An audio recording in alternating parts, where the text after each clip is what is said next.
Hello and a very big welcome to you. This is the Leadership Lens, and as we promised, we'll be talking to our leaders, those who have been in office and those who seek to get into office, and just find out what is it that they making of these opportunities. Now today, as my first guest, I have with me the Governor of Main Campus, Faculty of Arts and Social Sciences, Mr. Peter Nguka. I will allow him to introduce himself.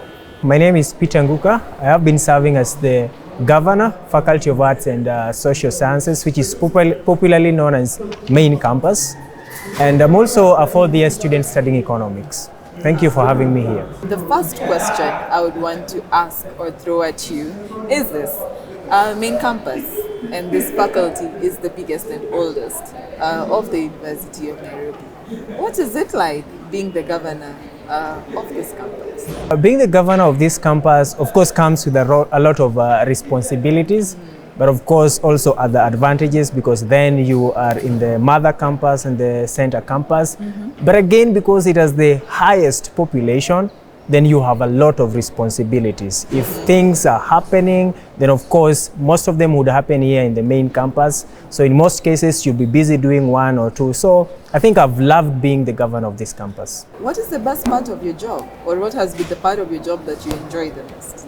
I think the best part of my job is getting feedback from people, hearing them say how my service has been good to them, and just seeing that they are satisfied and they have been impacted. I think that is the best part of my service. In this 1 year, what are some of the things you would count as your achievements?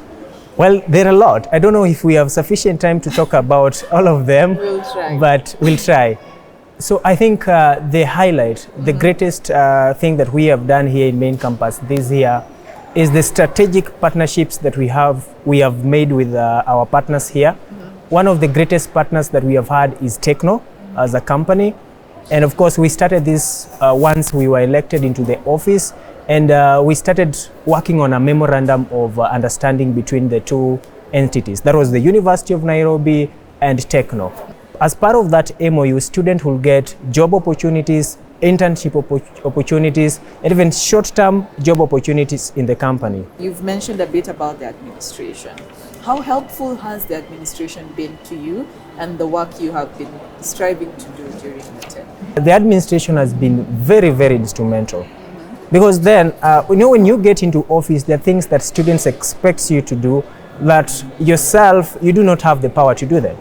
For example, if we were supposed to renovate the hostels, I do not have the money I'll need millions to do that. I don't have the money to do that. But then that is the role of the administration. In some of the offices here at the capital, you just don't get in as a student. You need somebody to help you. So even when you are going to the office of the deputy president, then of course the dean comes through, the director of corporate affairs comes through, and of course in other activities the vice chancellor has to put a good word. So I think those offices have been very, very instrumental. When you were coming in, you made promises. What are some of the promises that you made first that you have been able to fulfill? We made a promise about the Wi-Fi. And when we did that, we didn't know it could come that soon. Yeah, I thought it could take a little bit of time, but I was very, very happy to note that it was also in the administration plan.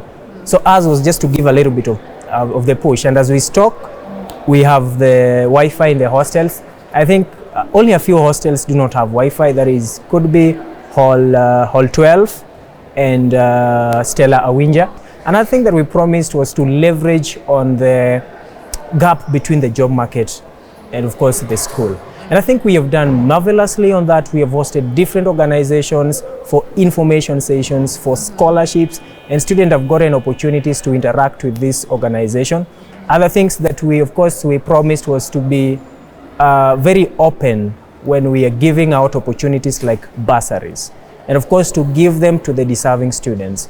And I think that is one of the things that I did very strictly. Of course, you get pressures here and there, somebody saying, hey, you must put this person or that person, but that is something that we did. People know the people who got the bursaries, those who didn't got feedback from us. So I think students are able to appreciate that we did the right thing. still on the line of promises? Are there some which you gave, which you have not been able to achieve? There's this issue of the CCTV and everything. I think when we were giving that promise, What was the promise? the promise was to make sure that we increase the security in the hostels by installation of the CCTVs. I think we should have done more of consultation with the students. You find that most of these students don't want people poking around their issues. They don't like the CCTVs. And some of them would even admit that 1 week after the installation of the CCTVs, they would break them. Let's now shift gears a bit to the challenges. What have been the challenges that you have faced during your tenure? I think one of the greatest challenges is that, like you said when we were starting, my faculty contains the highest population here at the University of Nairobi. More than 15,000 students are here at the mother campus. Now, these students come with a lot of pressures because currently, according to the budgetary allocations in UNSA, every faculty gets to get the same amount of money. I mean, Mombasa, which could be having 3,000 students, or maybe ADD, which could be having 2,000. I'm not very sure if that data is right. Let me give you an example. We are hosting a freshers bash. And with that population, high expectations, they need somebody like Diamond or somebody big who can excite crowds and that. But the money that we have is not able to finance that. So there's a lot of issues around that, meeting the expectations of the students. Then we have to really struggle looking for partners here and there. But when you go to other campuses, the number of the students are very few, so I get to think that the expectations could also be reduced. When you talk about getting partners, how easy is it for you as a faculty governor to be able to mobilize outsiders, private sector, to come in and fund activities which you do? It has not been very, very easy convincing these partners because then even our university is not centralized like other university like KU because most of these partners, they look at the market that they're dealing with. When you go to KU, for example, and you have an event in the amphitheater, you'll find that the campuses are centralized together. So the kind of population that will be in that campus is so much compared to here in the main campus. The biggest hall will contain around 640 students. A big company would need thousands of students for you to start negotiating from the point of, you know what, I have the market. So you give me the money, I give the market. So it has not been very, very easy, but I think we have really, really tried to source for these partners. As a governor, there are several resources at your disposal. You have of course, you have a budget. You also have resources in terms of access to the administration and other things like that. How would you say, which resource have you used best in your perspective? Partners have been a great of support. The money from UNSA, we haven't used a lot of money from UNSA because then we have a lot of challenges regarding how there's the budgetary allocation, how money is given. I think as a recommendation, perhaps, I know we'll be coming to that later, but then I think money should be centralized in the faculty. We do not have to come together as all faculties looking for this money. Let us look for it from the faculty level. I think that will help us align our programs better. But partners have been of great help. Are there things that you wish you knew as you were getting into this? Now, in retrospect, that you feel, man, if I knew that, that would have made a difference. What are some? Yeah, I think the importance of structures, that the university has structures, and word of mouth can never be used as evidence or something. You know, at times students would have issues, and you'd go to this person and say, you know what, there's no water in the hostels, and this person tells you, you know what, I'll follow up, and you keep on following up. You know what, there's no water still. No, I'm following up. That doesn't help. You need to do letters saying that from this date to this date we have not been having water, and students need water. Kindly advise. And this letter would come with another note. Hey, we are following up. Here is where we have reached. that, and that. So that assuming that this person does not do his work well and you're supposed to go to a higher authority, then you have something to present to the higher authority. What would be your advice to the next governor?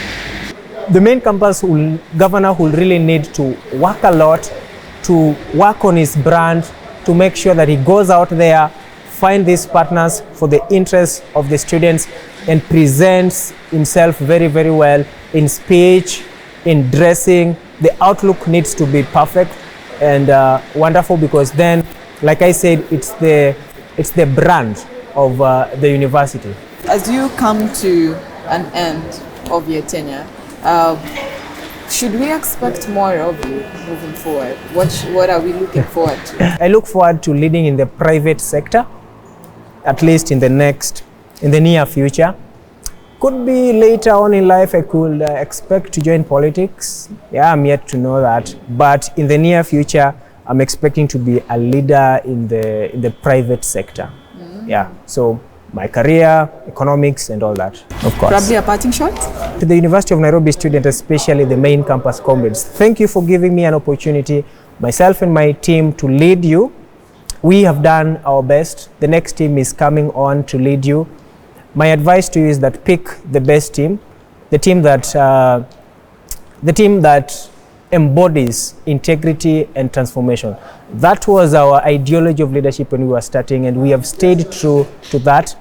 And I am requesting you, and this is a call unto you. I might not tell you the team to choose, but I tell you, choose integrity, choose accountability, choose transformation, because that is what this campus still needs. The last tiny bit of this show, we have a segment where we want the students to know you're not always this serious.